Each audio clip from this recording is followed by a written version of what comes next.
Yeah, I'm here at Niagara Street Junior Public School, one of many schools across the GTA that are facing more than one type of frustrating shortage. Now, one deals with getting your kids safely across the street. We will bring you that City News exclusive in just a moment. But first, an update on the bus driver shortage. And City News has learned that fines could be coming to those companies who fail to live up to their obligations. But yeah, there is a big problem. They don't come at time. I have to bring them home. It's really frustrating. Parents scrambling to get their kids to and from school today, following the third straight day of bus driver shortages. They are very late. I have to bring my son to the school, and I have to take personal days from work. The school boards say it's a problem that may take into next week to resolve. 54 of 1,758 routes remain unstaffed, and the consortium in charge of the busing contract says they're in the middle of a perfect storm of problems. 500 routes changed this year, and there's new players in the game. A number of companies indicated that they did have sufficient drivers up to 2 weeks before school started.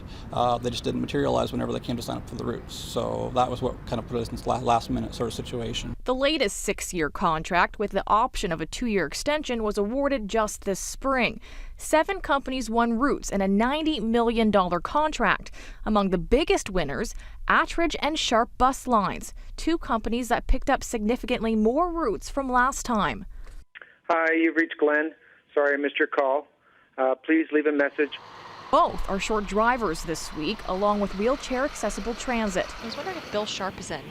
I believe he has stepped out. Sharp Bus Lines wouldn't go into why the sudden shortage, but it said in a statement, the final route assignment and selection process by the drivers left a number of drivers without suitable work. We have been providing updates and working collaboratively with TSTG for a successful start.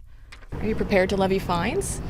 Well, we're prepared to do what the contract says, and there are penalties in there, so that will be what we'll be following up on once we get these students back on schedule. Kids and their parents, too. It's important that the school buses come on time, and if there's a shortage, then they should look into it. So if it's going to be kind of the same breakdown of companies doing the same number of routes next year, as general manager, what will you do to make sure that next school year we don't see this again?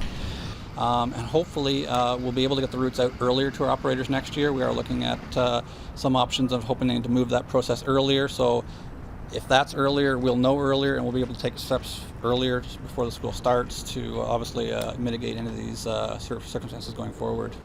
Now, the Ministry of Education sent out a statement today. It reads in part that their #1 concern is making sure that kids are not left unattended and making sure that they get home safely, although they say coming up with a transportation plan is ultimately the responsibility of the school boards.